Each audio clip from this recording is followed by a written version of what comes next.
It is a big conversation that's going to come up within the hour when the president sits down with Vladimir Putin for their first face-to-face chat. The two of them have spoken several times over the telephone, but this morning at what's called the retreat session of the G20, it's kind of a mixer for world leaders, if you will.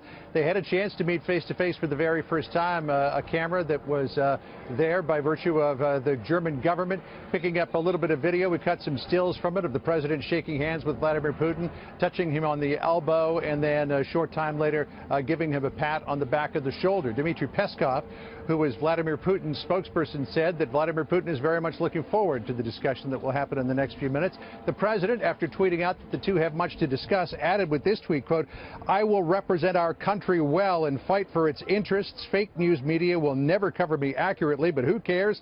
We will make America great again." There's no set agenda for this bilateral meeting, and it will be a full bilateral meeting. Really, it's about setting expectations for how the relationship will unfold going forward. There could be a potential deal on Syria, and that would likely be along the vein of more cooperation on deconfliction between the American and Russian militaries. Rex Tillerson, the Secretary of State, though, if you'll remember, was quite frank when he said that Russia needs to rethink its support of Bashar al-Assad, the president of Syria.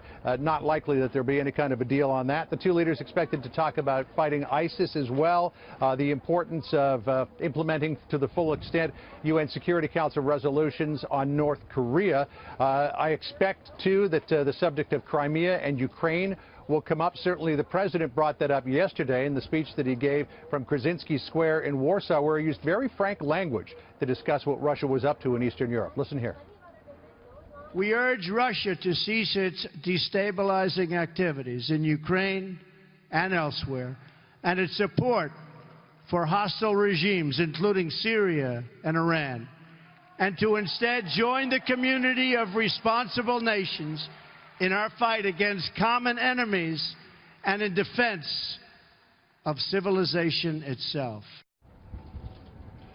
We do not know if the president is going to bring up Russia's alleged tampering or meddling in the U.S. election. The president taking a little bit of heat from a comment that he made yesterday at a press conference with Andrzej Duda, the president of Poland, where he said, yeah, Russia might have been doing it, but we expect that there were other players as well. The president deflecting a little on Twitter today, writing, quote, "Everyone here is talking about why John Podesta refused to give the DNC server to the FBI and the CIA. Disgraceful."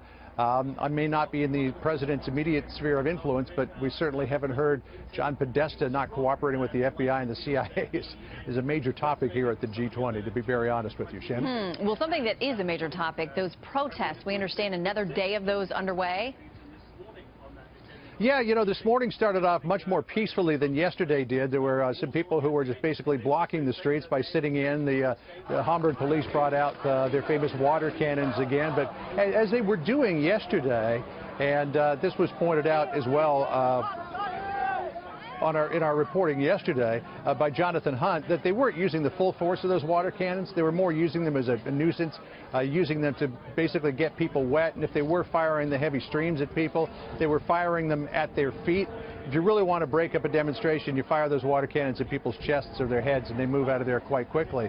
There was some impact, though, from the demonstrations this morning, and that is that the First Lady, Melania Trump, was not able to leave her guest house to participate in a boat tour that some of the other First Ladies were on this morning. She was also supposed to have a lunch, then go to a climate calculation center. The visit to the climate calculation center, we understand, probably is going to be rescheduled, but she was very disappointed.